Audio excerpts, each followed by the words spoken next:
Hello friends, how are you? Hope you all are well. Let's start the subject EVS of Standard 5th, page number 35. Fill in the colors. Which aspects of the life of an individual are affected by the professions? Okay?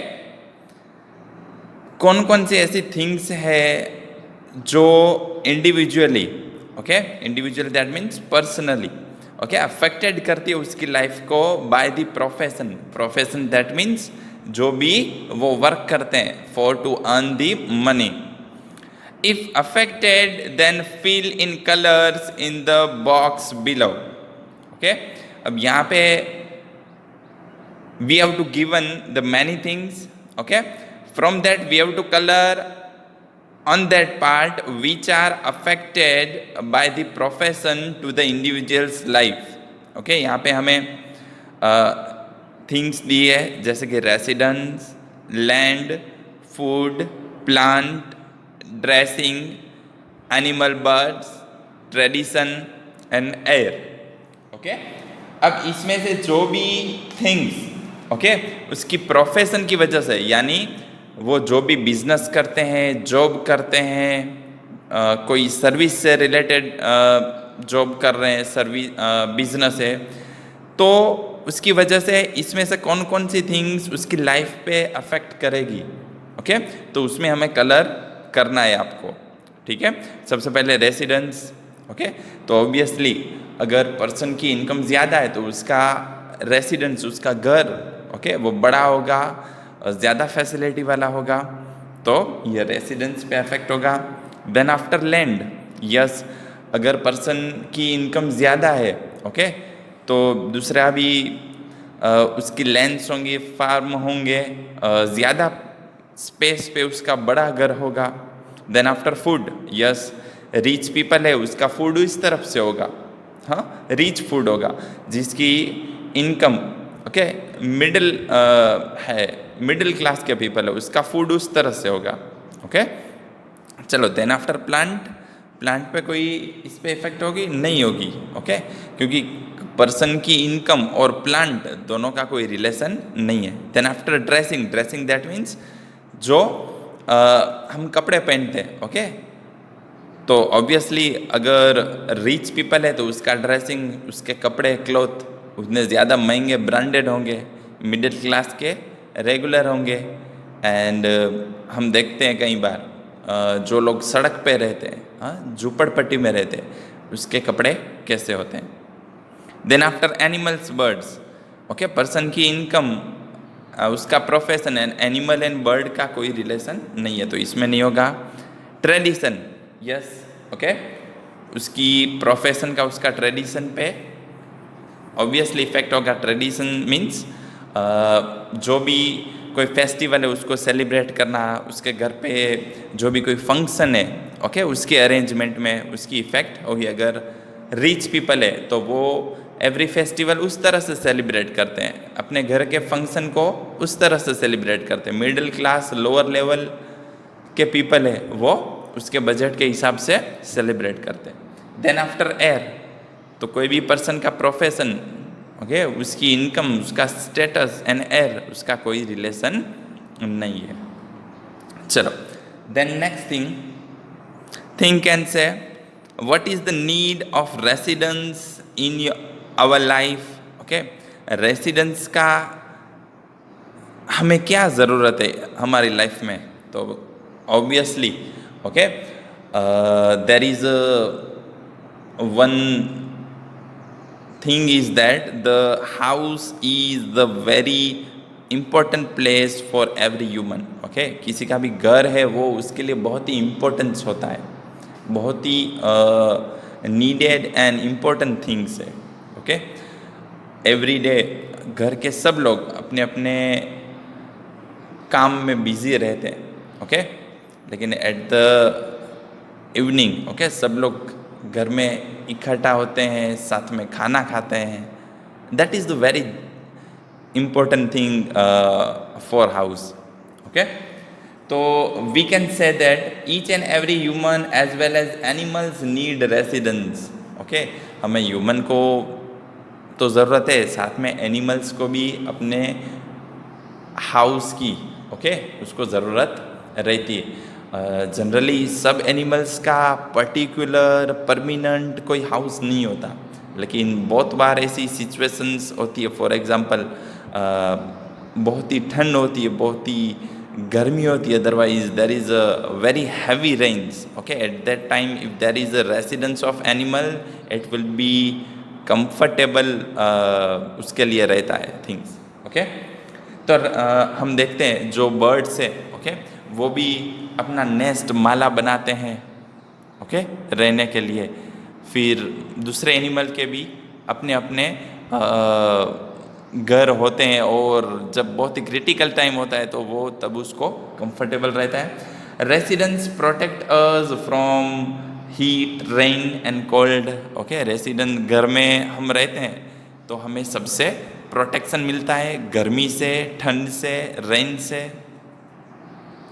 Human lives in their house, and we can also say that house protect us and help us grow in a proper manner.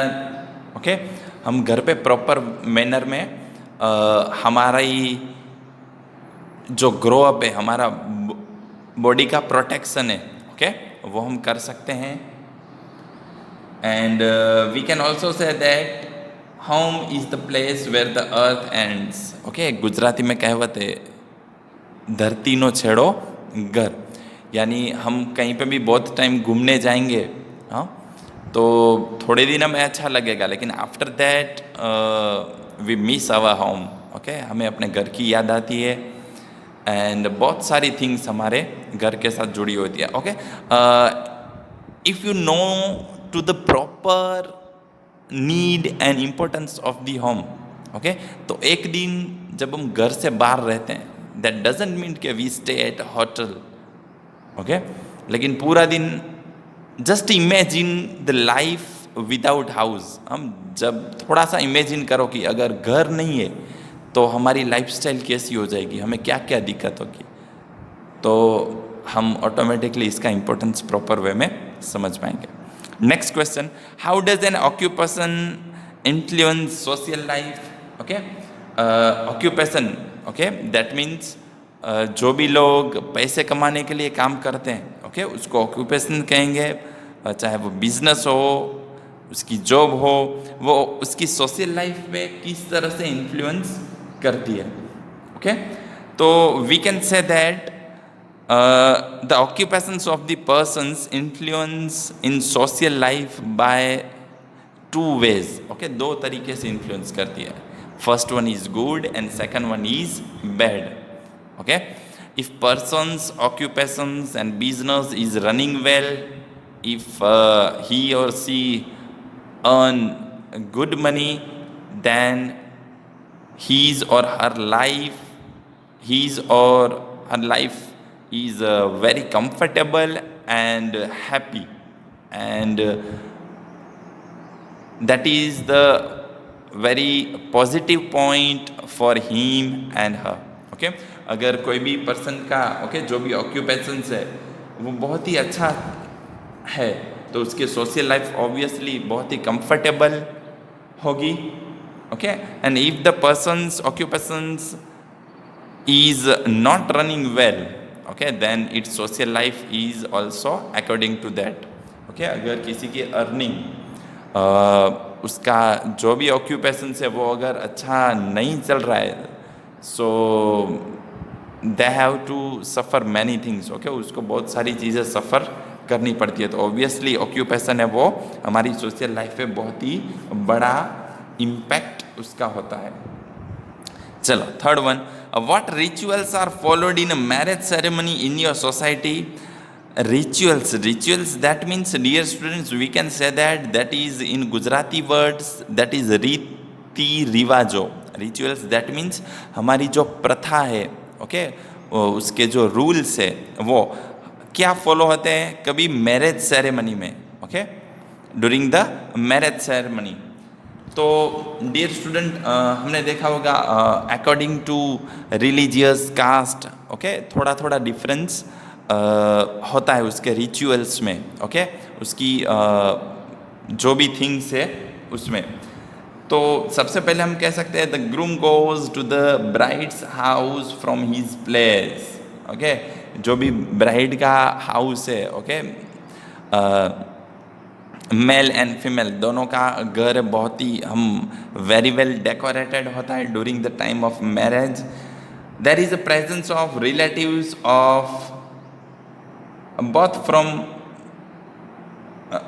both the bride and the groom side, and the pandit get the married, okay, दोनों side के जो है लड़की and लड़का, okay, उसके families relatives सब घर पे आते हैं, ओके। बहुत ही एंजॉयबल मोमेंट होता है वो पूरा फैमिली के लिए। And in Hindu religious, okay, pandit है वो मैरिज करवाते हैं। इन मैनी कम्युनिटीज़, ओके, बहुत सारी कम्युनिटीज़ में ऐसा भी होता है, मैनी कम्युनिटीज़ में we can say that mass marriage ceremony is carried out, okay. बहुत सारी nowadays this thing is very important and helpful to the people, okay, जिसको हम गुजराती में समूह लग्न कहते हैं, ओके। तो उसकी वजह से उसका एक्सपेंस है वो बच जाता है। एंड जो मिडिल क्लास के पीपल है, जो पुअर पीपल है, उसके लिए ये बहुत ही हेल्पफुल रहता है। We can also say that in many tribes the boy and girl first choose each other and then after they will be married, okay.